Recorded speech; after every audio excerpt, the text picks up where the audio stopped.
mengucapkan terima kasih kepada seluruh teman-teman media, baik media cetak maupun media televisi yang telah hadir pada siang hari ini. Ya, dalam rencananya Ibu Bunga akan menyampaikan konferensi pers ya, terkait laporan yang sudah disampaikan Bu Bunga di Polda Metro Jaya pada tanggal 22 Agustus 2024. Ya, bersama dengan Bu Bunga pada hari ini ada Ibu Ratna. Ya. Hai semuanya, yuk lanjut. Dan saya Muhammad Zaki Rabbani selaku kuasa hukum dari Ibu Bunga Zainal. Kepada Ibu Bunga untuk menjelaskan kronologi dugaan tindak pidana penipuan, kami silakan. Oke, terima kasih teman-teman media online maupun TV yang sudah menyempatkan datang. Terima kasih banyak. Mungkin hari ini saya akan bacakan kronologisnya buat teman-teman. Saya Bunga Zainal menjadi korban dugaan tindakan pidana penipuan yang diduga dilakukan oleh teman dekat saya yang bahkan saya sudah anggap seperti saudara saya sendiri. Dugaan penipuan ini telah saya laporkan ke Polda Metro Jaya pada tanggal 22 Agustus 2024 dengan terlapor berinisial CD dan suaminya dengan inisial SFS. Para terlapor ini bertempat tinggal di Bali, Denpasar dan mempunyai usaha di bidang catering serta properti. Kronologis dugaan tindak pidana penipuan yang dialami saya yakni sebagai berikut. Perkenalan saya dengan para terlapor dimulai sekitar tahun 2020 bertempat di Bali. Para terlapor ini memang bertempat tinggal di Denpasar, Bali, dan pertemuan saya tersebut menjadikan para terlapor sangat dekat hubungannya dengan saya dan suami saya. Saya dan suami saya yang kemudian sering mengajak para terlapor untuk makan bersama, nongkrong bersama, dan berkegiatan di Bali. Dan kedekatan yang cukup intens menjadikan saya dan para terlapor dianggap sebagai saudara saya sendiri. Kedekatan dan aktivitas intens tersebut kemudian dimanfaatkan oleh para terlapor untuk mengajak saya berinvestasi pada proyek pengadaan, yang saya kemudian menyetujui untuk berinvestasi dengan mengirimkan uang secara bertahap dari tahun 2022 hingga 2024. Investasi tersebut telah dimulai pada tahun 2022. Pada awal pelaksanaan investasi, terlapor selalu membayarkan profit yang disepakati. Karena hal tersebut, saya semakin percaya dan yakin bahwa terlapor ini cukup amanah dalam mengelola uang investasi yang saya berikan. Karena terlapor semakin dekat dan menjadi kepercayaan saya, terlapor kemudian menawarkan investasi proyek pengadaan dengan modal yang sangat besar dan dilakukan secara bertahap. Agar semakin meyakinkan saya, terlapor kemudian mempresentasikan kepada saya terkait keuntungan investasi tersebut dan memberikan purchase order pengadaan barang. Saya semakin yakin, terlebih lagi purchase order tersebut adalah purchase order Copernic yang merupakan salah satu yayasan terbesar di Bali. Saya kemudian setuju atas tawaran terlapor sehingga saya mengirimkan uang investasi kepada terlapor dengan jumlah keseluruhan mencapai 6,2 miliar secara bertahap. Terlapor kemudian meminta saya agar membujuk suami saya untuk turut serta berinvestasi kepada terlapor. Dan berulang-ulang kali terlapor selalu membujuk saya agar saya bisa memastikan suami saya ikut berinvestasi. Dan pada akhirnya suami saya ikut menginvestasikan uangnya kepada terlapor secara bertahap juga. Dan total uang yang diinvestasikan suami saya kepada terlapor kurang lebih sekitar 6,5 miliar rupiah. Kecurigaan kemudian muncul pada bulan Mei 2024, di mana pembayaran profit oleh para terlapor tidak sesuai kesepakatan. Terlapor seringkali menunda pembayaran profit dengan segala dalih dan alasan yang disampaikan pada terlapor, seperti alasan rekening yang terlapor diberikan, seperti alasan rekening yang dibekukan oleh pihak Bank BCA. Selain itu, alasan lain adalah terlapor menyatakan belum ada pembayaran dari pihak Copernic. Hingga pada Juli 2024, profit tidak dibayarkan terlapor sepenuhnya kepada saya. Bersamaan dengan itu, dikejutkan dengan adanya korban-korban lainnya yang memiliki nasib serupa dengan saya, yaitu korban-korban lain tersebut mengirim mengirimkan uang investasi kepada para terlapor, namun uang yang diinvestasikan tersebut tidak dibayarkan profitnya. Bahkan beberapa korban lainnya menyatakan bahwa terlapor diduga menggunakan kedekatan saya dan juga nama baik saya untuk memberikan uang investasi kepada terlapor, sehingga beberapa korban lainnya menuntut kerugian kepada saya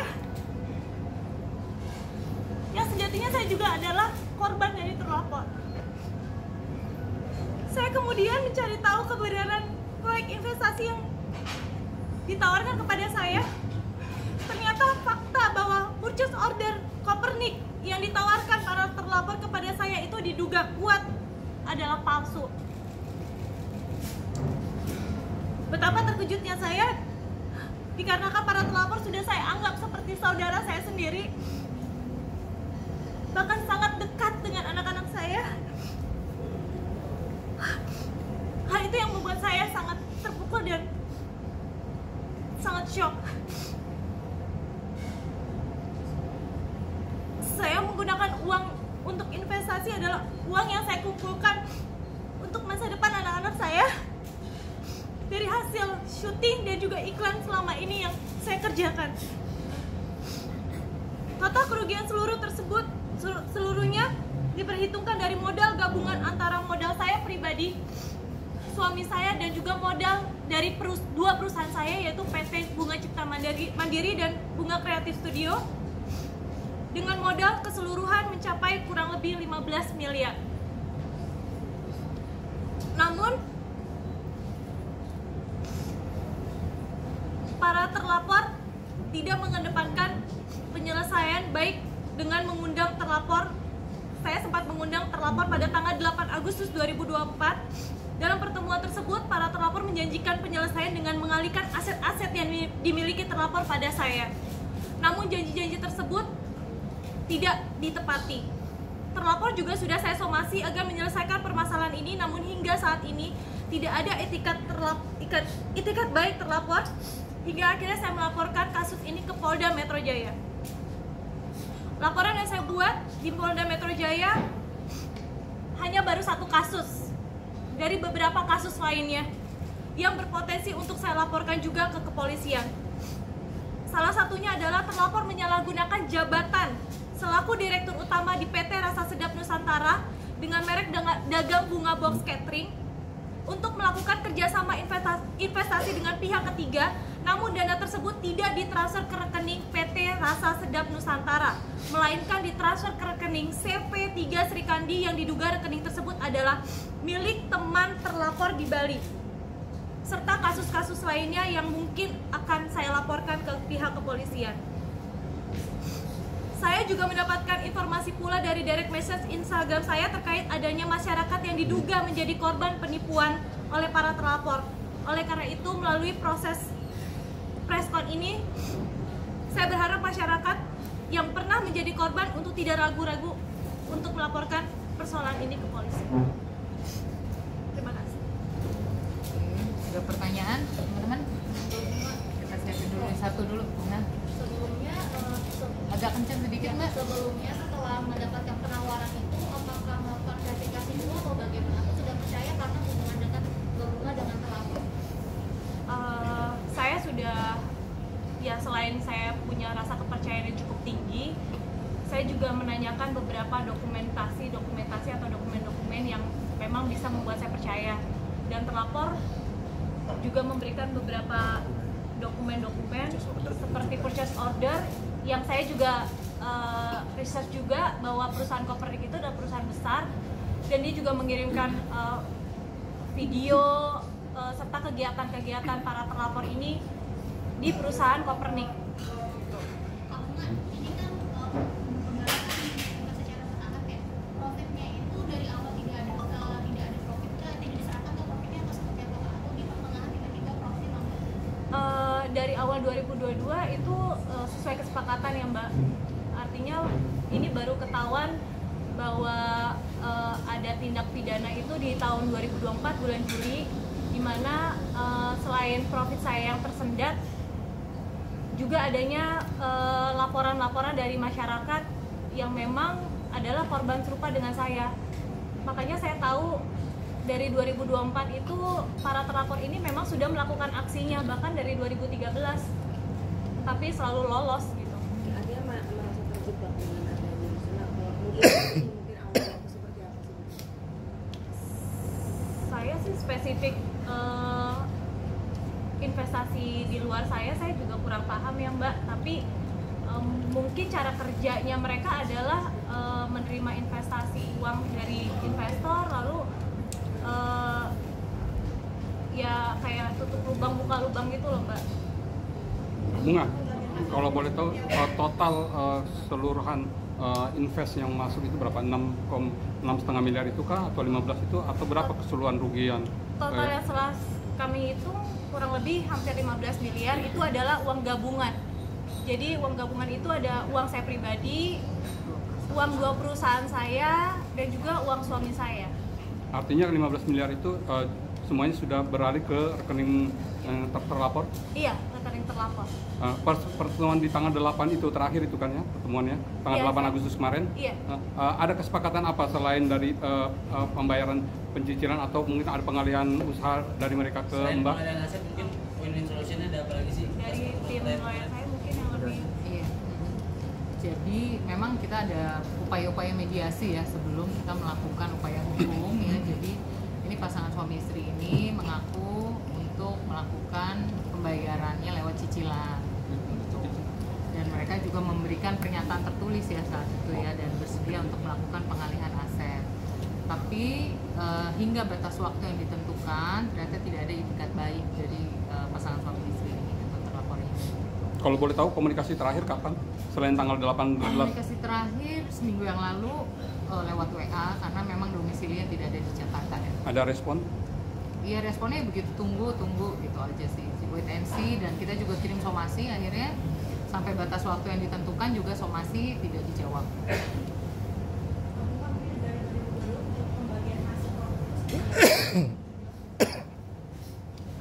Kita ada pembagian persentasi ya. Jadi dibayarkannya itu setiap 2 bulan sekali dengan total 6,5% sampai 13% sesuai perjanjian yang dikontrak Mbak. Ada kontrak-kontrak kan bertahap ya, ada beberapa perjanjian itu juga akan kita jadikan bukti dan sudah kita sampaikan juga ke penyidik bukti yang sudah kita sampaikan apa aja termasuk juga kwitansi, cek dan lain sebagainya ya. Itu jadi investasi itu di satu bidang atau ada beberapa?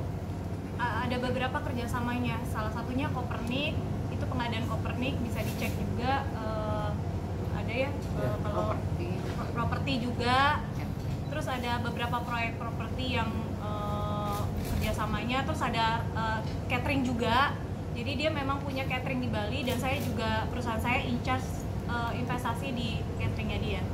Artinya 15 miliar itu tersebar di beberapa tempat? Iya. Gabungan, tapi apakah selama berinvestasi itu tidak ada sedikit aja masukan dari hasil yang masuk kembali? Kalau secara keseluruhan belum ya, maksudnya tapi kalau keuntungan pasti ada ya, kan namanya kita berbisnis kan pasti yang diinginkan ada keuntungan, profit gitu. Cuma kalau saat kemarin terakhir akhirnya sudah banyak orang yang melaporkan kasus ini, disitulah baru dia juga mulai tersendat gitu loh pembayarannya. Mbak, tadi bilang ini kan tadi melibatkan uang suami juga itu karena diajak oleh apakah dengan adanya itu disalahkan begitu ada komunikasi kurang baik? Alhamdulillah banget ya, suami saya itu sangat support banget gitu. Dia adalah orang di garda depan saya ya. Mungkin saya merasa bersalah karena saya juga adalah orang yang menjerumuskan dia gitu dan uang anak-anak saya. Tapi sampai saat ini suami saya nggak pernah sih nyalain saya dan masih sangat support saya. Uang itu dikumpulkan setelah berapa tahun nggak mungkin?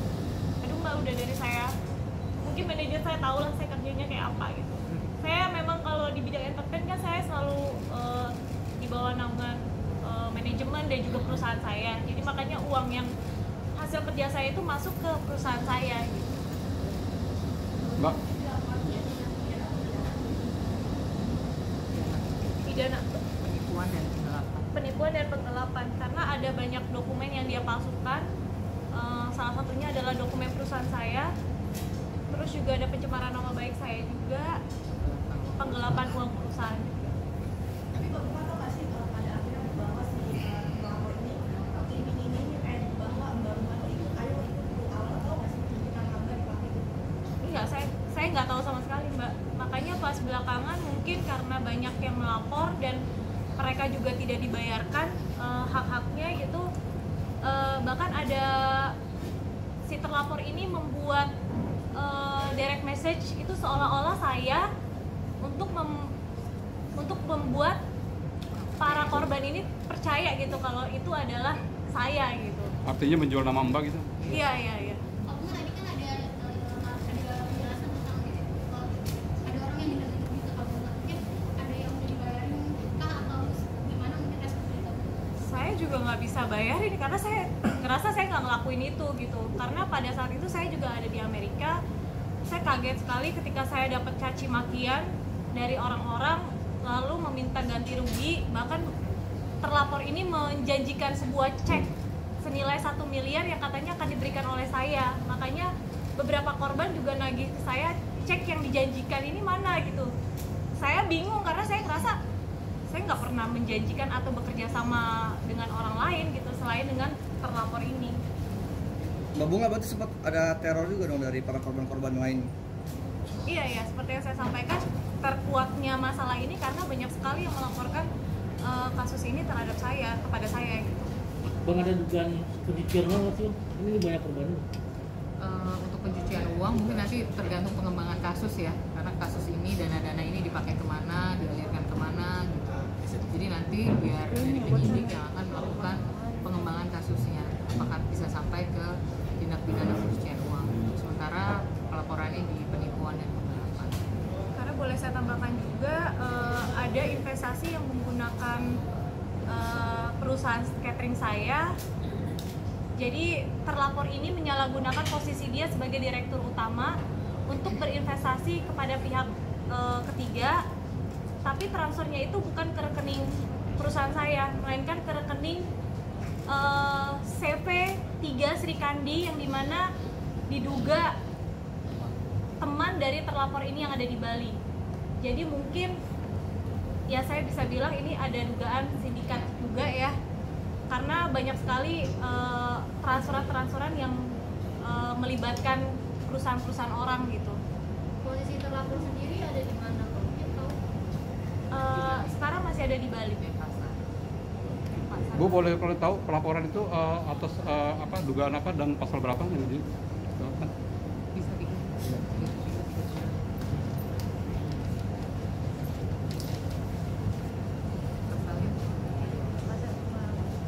Ya, jadi laporan yang dilaporkan oleh Bu Bunga di Polda Metro Jaya pada tanggal 22 Agustus 2024, dilaporannya adalah dugaan tindak pidana penipuan, ya, atau perbuatan curang, Undang-Undang Nomor 1 Tahun 1946 tentang KUHP, sebagaimana dimaksud dalam Pasal 378 KUHP dan atau Pasal 372 KUHP.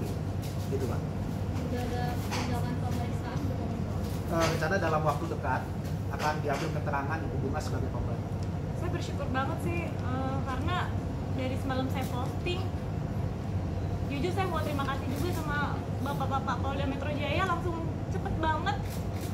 Malam saya langsung ditelepon gitu, besok langsung pemeriksaan. Jadi Jumat besok saya ada pemeriksaan juga di Polda jam 10 pagi. Rimong.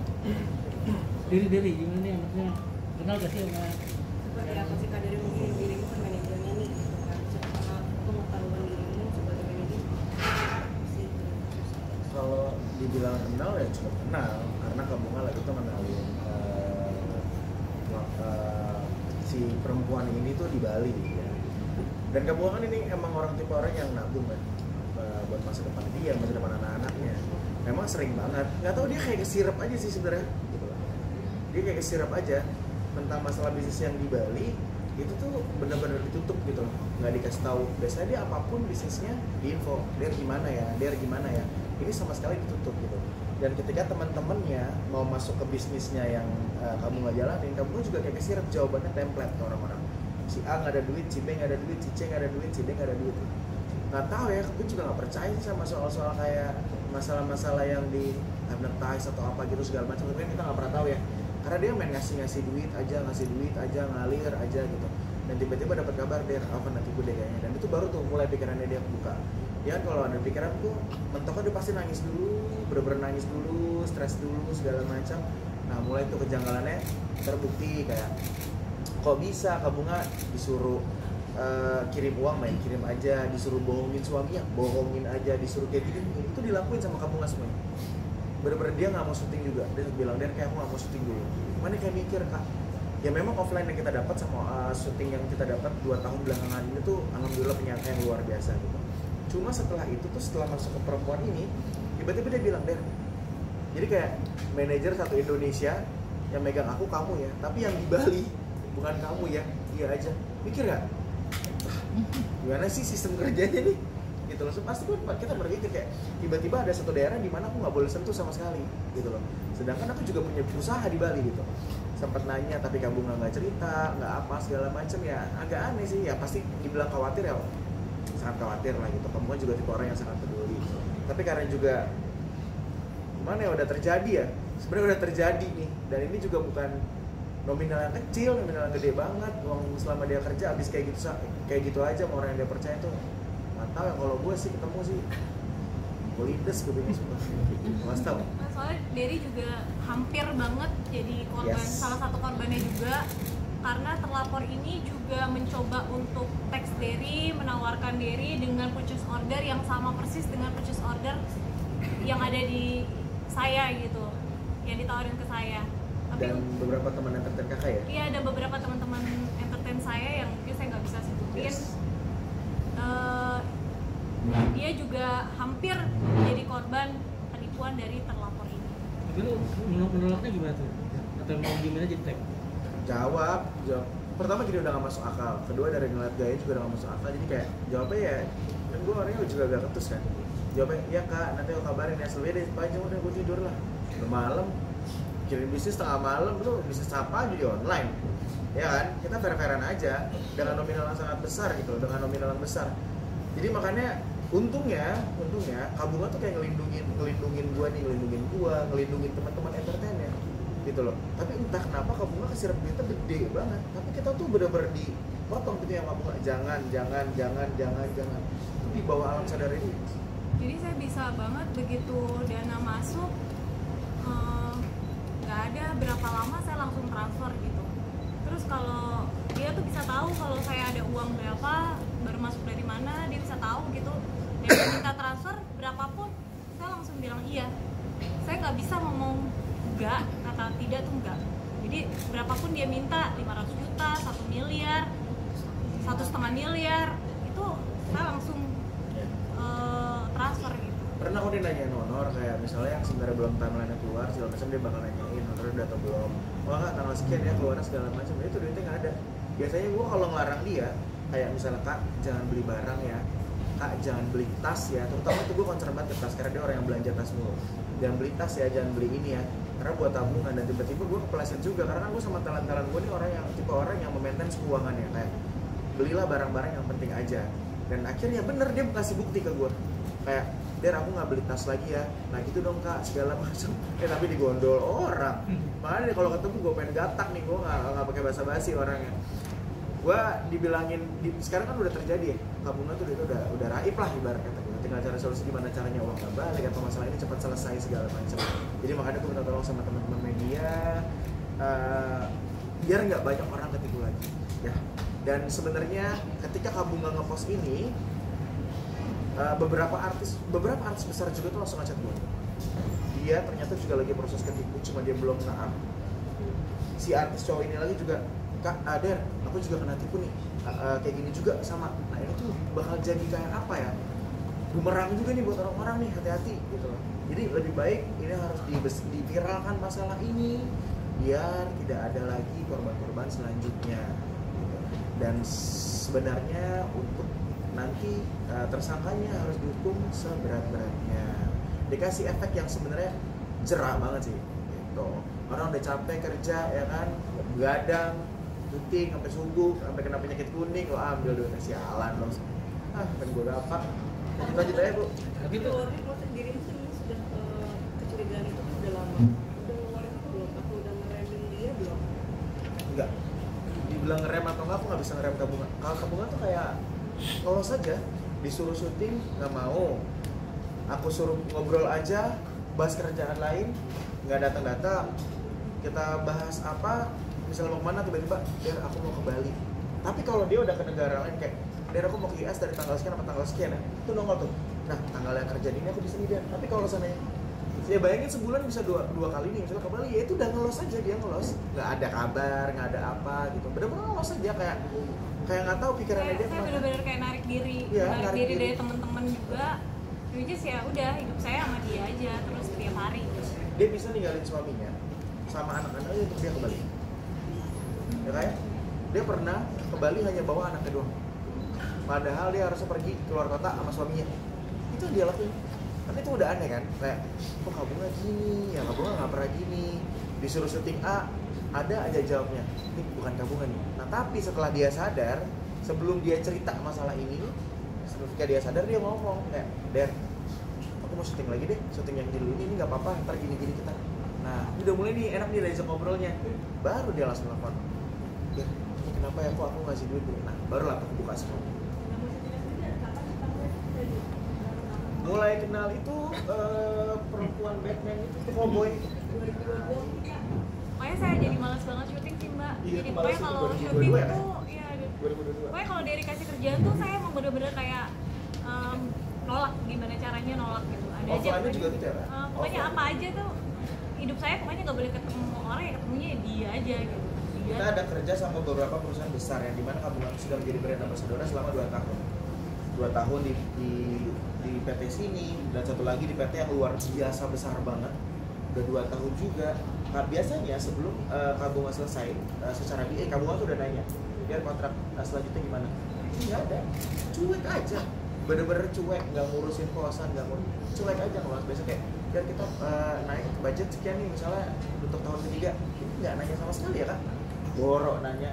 Jadi komunikasi kita tuh sempet jelek, sempet kayak bukan ke saya doang ya, ke keluarganya, ke teman-temannya, ngeluas, bener-bener ngeluas kayak anak hilang. Terus saya juga pernah diminta terlapor untuk membuat timetable palsu untuk mempengaruhi suami saya. Jadi di awalnya itu suami saya nggak pernah tahu kalau uang yang saya keluarkan itu senilai 6,2 miliar gitu secara bertahap. Suami saya hanya tahu sekitar 2 miliaran. Tapi terlapor ini meminta saya untuk mengelabui suami saya dengan cara membuat timetable palsu. Dan saya lakuin gitu, saya nurut aja gitu. Timetable itu untuk apa Mbak? Jadi timetable itu biasanya kita buat untuk informasi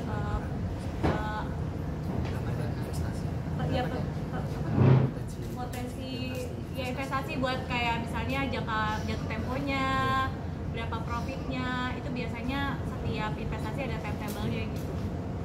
Kak, ini kan tabungannya sendiri buat pendidikan anak ya. Kakak sendiri sempat nggak mau ketemu dengan anak-anak karena kakak ngerasa bersalah kak atau seperti apa kak? Aduh, saya nggak kuat banget kalau ngomongin di sini. Maksudnya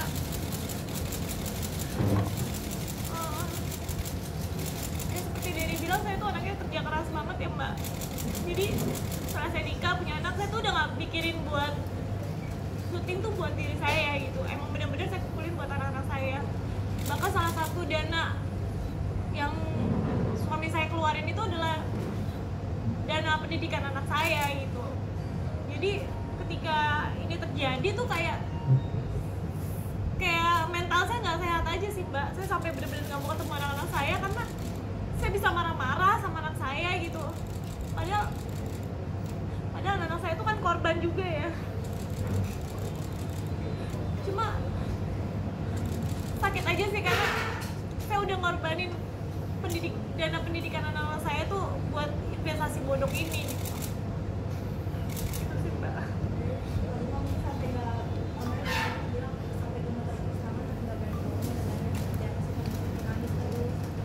Ya cuma bisa nangis sih karena